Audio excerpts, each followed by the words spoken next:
Казвам се Александър Георгиев, собственик, управител и единствената работна единица в Агросилвър ЕООД.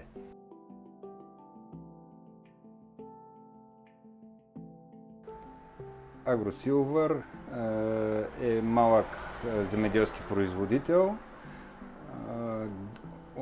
Грижа се за 40 декара овощна градина, която е разделена горе-долу 50 на 50 между лешници и сини сливи, които са защитен стар сорт, кюстендилска синя слива.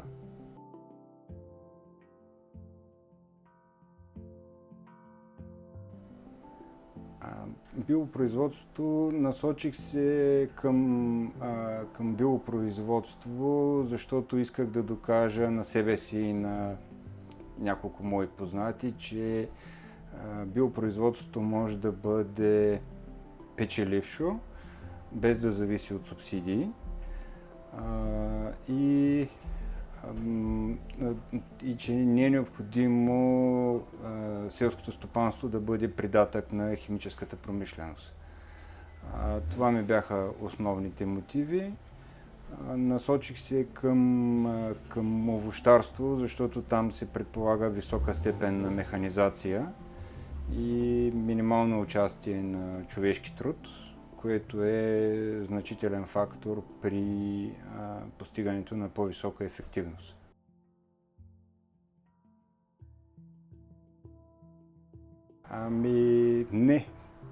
Не можах да ги постигна. Основната причина да не успея да ги постигна беше липсата на опит, беше липсата на авторитет, който да следваме. Предоверих се в началото на българските изследователски институти, които се оказа, че са застинали някъде назад във времето. Едва след като започнах и създадох градината и минаха няколко години, видях какви грешки съм направил.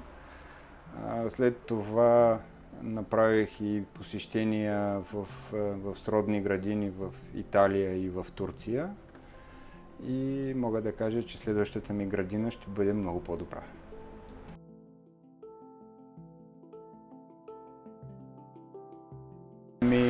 Първите грешки е подбора на мястото, където съм създал овощната градина. Аз имах лошия късмет да я създам в най-сухото място в Русенска област. Това е землището на село Бъзън.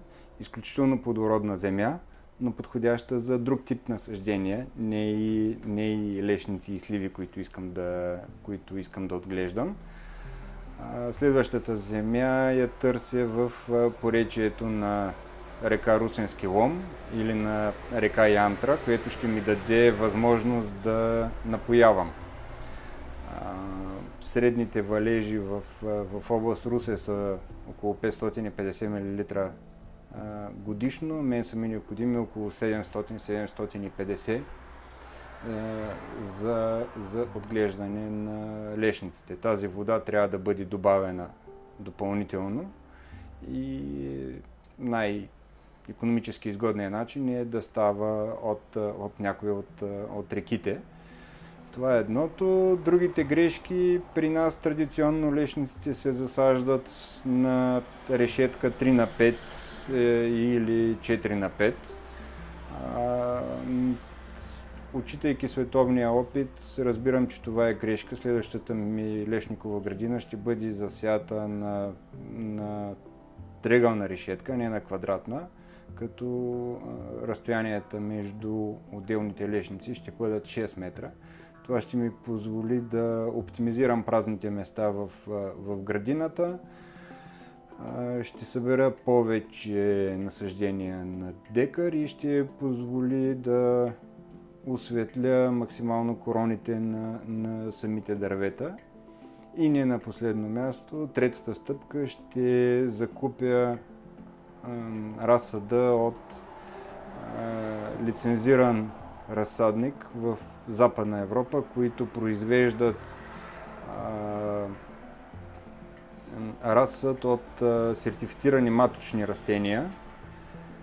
Два пъти са по-скъпи от посадъчния материал, който се предлага в България, но пък ще имам 100% гаранция за това какъв сорт са растенията.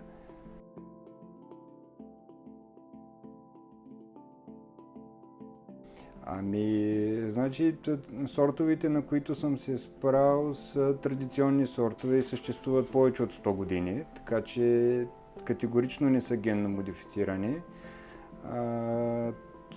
Сортовете, които искам да отглеждам, са Тонда ди Романа и Тонда ди Джентиле. Причината да се спра на тези сортове е, че има голямо търсене точно на този тип ядки и големите клиенти като Nestlé и Ferrero Rocher търсят този тип лешници. Те са средни по размер, са средни качества, но са изключително подходящи за производство за да ги слагат в десертни блокчета и всякакви подобни неща. Те могат да купуват големи количества. Другия пазар на ядката в България, това е за печене, където всъщност и в момента аз реализирам моята продукция. Но това е по-скоро несериозно.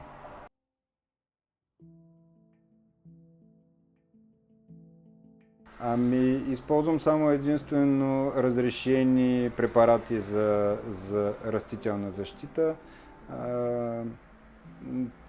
Това, което аз използвам при сливите към момента е разтвор на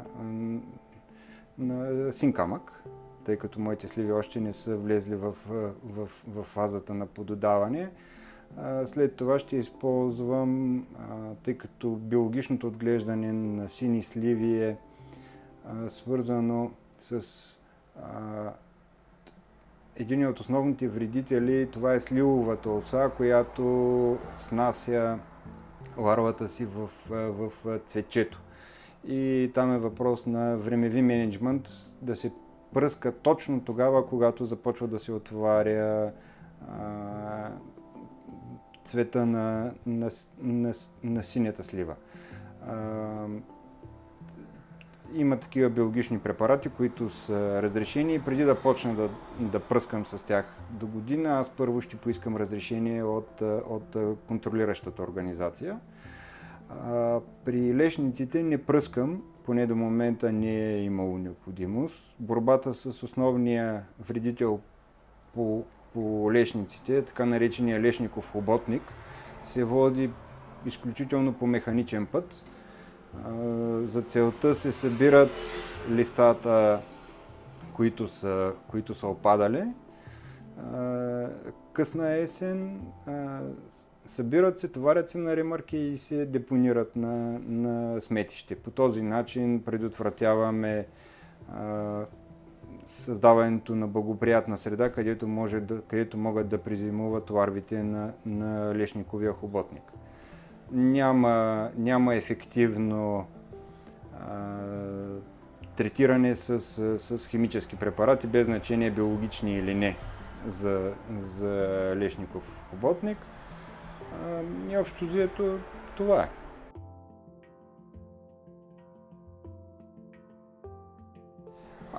Основните предизвикателства са, че тъй като това е овощарство, минават години преди растенията да влязат в плододаване. При лешника това са един период между 4 и 5 години, в които имаме изключително само разходи и почти никакви приходи. Лешника се субсидира с минималната ставка от 28 лева, като все едно е стандартна житна култура. Така че на субсидиите не може да се разчита. Така че човек трябва да работи и друга работа, за да може да си позволи това хоби, да го наречем. поне в началото. Сега с натрупването на опита и правенето на най-различни експерименти и опити в ограничени мащаби, мога да кажа, че следващата ми овощна градина ще бъде много по-успешна от тази, но първо да намеря земята.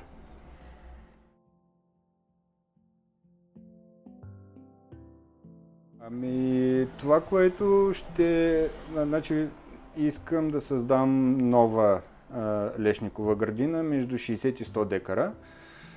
Когато се екипирам с подходяща техника, тази лешникова градина ще мога да я отглеждам сам. Ще имам около 100 дни годишно работа, което ще рече, че след като вляза в период на пододаване след 5-та година, аз ще мога да работя 2 дни седмично и да почивам 5 дни седмично. Така същевременно доходите ми ще бъдат от порядъка между 5 и 600 лева на декар, което за това и такъв мащаб съм си подбрал. Няма да имам нужда от втори работник, с изключение на една седмица годишно. Ще си направя предварителна подготовка, продължаваща 1 година преди да засадя самата лешникова градина. Ще си поръчам качествен разсъд и вече искам да кажа, че оценявам предварителната и правилна подготовка на земята преди да бъде създадена лешниковата или която и да е овощна градина, защото в последствие пести много време и средства.